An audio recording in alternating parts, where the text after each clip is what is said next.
प्रयागराज में हुए हादसे के बाद उज्जैन सिंहस्थ में वीआईपी प्रवेश रोकने और अखाड़ों को पेशवाई के साथ नहान नहीं करने के सुझाव दिए गए हैं।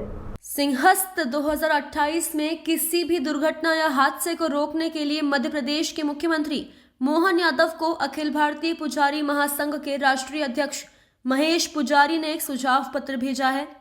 इस पत्र में कई महत्वपूर्ण सुझाव दिए गए हैं जो सिंहस्थ 2028 को सुरक्षित और सफल बनाने में मदद कर सकते हैं। इन सुझावों में से एक यह है कि स्नान के समय अखाड़ों की पेशवाई को बंद किया जाना चाहिए और साधु संतों को साधारण रूप से अपने अनुयायियों यजमानों के बिना पैदल ही स्नान करने जाना चाहिए।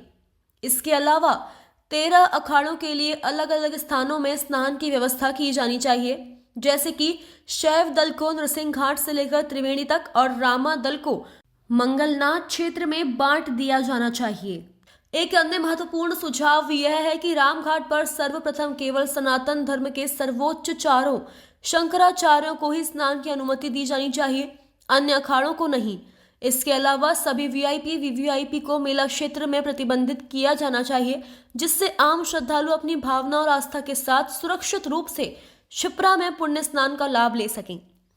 इन सुझावों को ध्यान में रखते हुए मध्य प्रदेश सरकार सिंहस्थ 2028 को सुरक्षित और सफल बनाने के लिए आवश्यक कदम उठा सकती है। ये जो दुर्घटना हुई प्रयाग में और 2 वर्ष बाद हमारे यहाँ भी सिंहस्थ पर्व मनने वाला है और बड़ी तादाद में श्रद्धालु यहाँ आने की संभावना है।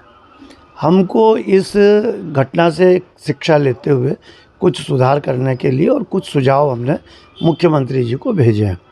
हमारा सबसे बड़ा सुझाव तो ये है कि साधु संत जो हैं वो त्याग के मूर्ति होते हैं, सारा संसार त्याग के वो साधु बनते हैं।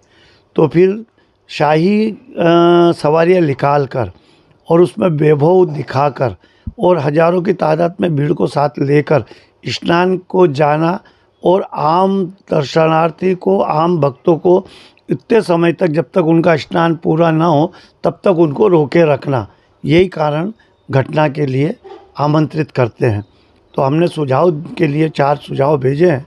पहला सुझाव तो ये दिया है कि जब हमारी क्षिप्रा रामघाट से लेकर तो त्रिवेणी तक पवित्र है, तो 13 अखाड़े हैं हमारे। इन 13 ही अखाड़ों को एक एक घाट के ऊपर स्नान की व्यवस्था बना दी जाए। राम घाट जो है इस पर शंकराचार्य को आमंत्रित किया जाए, केवल चारों शंकराचार्य यहाँ राम घाट पर नहाए, बाकी एक एक अखाड़ा एक एक घाट पर नहाए। दूसरी बात हमने ये भी दी है कि रामादल और शिवदल, रामादल मंगलनाथ की ओर रहते हैं तो रामादल का जो स्नान है वो उधर ही मंगलनाथ पे ही रखा जाए, जिससे कि शहर में किसी प्रकार का क्राउड नहीं हो और भीड़ रुके नहीं। एक सुझाव ये भी। दूसरा हमने ये कहा कि जब ये शाही सवारियाँ निकाल के निकलते हैं तो वैभव की उसमें प्रदर्शन होता है, त्याग का प्रदर्शन होना चाहिए संतों को, तो एक उस पर भी प्रतिबंध लगाया जाए। जब शाही सवारियाँ जो रथों पे निकाली जाती है उसको बंद कर दिया जाना चाहिए, रथों को बंद कर दिया जाना चाहिए और पैदल सारे साधु समाज और संत समाज पैदल चले और पैदल जाकर स्नान करें। एक और बात उसमें हमने ये दी है कि जितने भी अखाड़े हैं, इन अखाड़ों से जुड़े हुए उनके यजमान होते हैं या उनके अनुयायी होते हैं, उनको भी साथ में ले जाकर स्नान कराते हैं। तो ये भी एक भेदभावपूर्ण नीति है।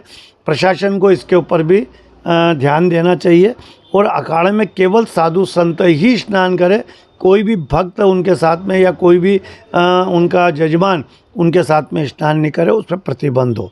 तो ये सब बातें जब होगी तो निश्चित तौर पर जो क्राउड है वो कम होगा और स्नान के पर्व के समय में भी सतत, यानी कि अभी क्या होता हम देखते हैं उज्जैन में भी कि जब शाही स्नान होते हैं तो इन शाही स्नानों पर 11 बजे तक 12 बजे तक सारी आम भक्तों को स्नान से रोक दिया जाता है।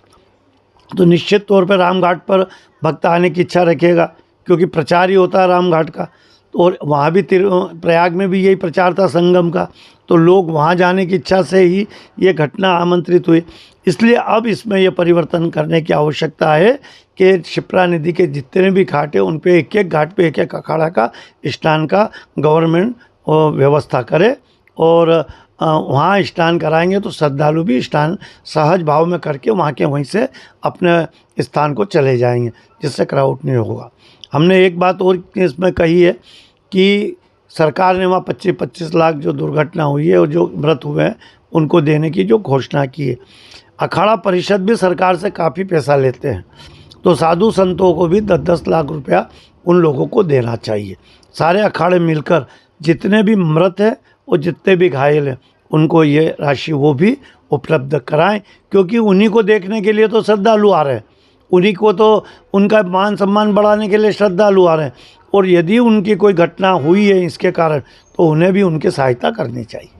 वीआईपी होगी भी अपने वीआईपी तो टोटल बंद होना चाहिए। इसी के कारण जगह सारे विवाद पैदा होते हैं, उनकी गाड़ियाँ ठेठ मेला क्षेत्र में जाती है, वो बंद होना। जिस तरीके से यदि 10 किलोमीटर 20 किलोमीटर 10 किलोमीटर आम श्रद्धालु को चलाया जाता है तो 5 किलोमीटर तक वीआईपी को भी चलना चाहिए और चलाने की व्यवस्था करनी चाहिए। और उनकी सारी गाड़ियाँ जो मेला क्षेत्र होता है, जहाँ से क्राउड, जहाँ से भीड़, जहाँ से श्रद्धालुओं का बहुत ज़्यादा दबाव होता है, वहाँ बिल्कुल भी सरकारी गाड़ी पे इन पे सब पे प्रतिबंध होना चाहिए।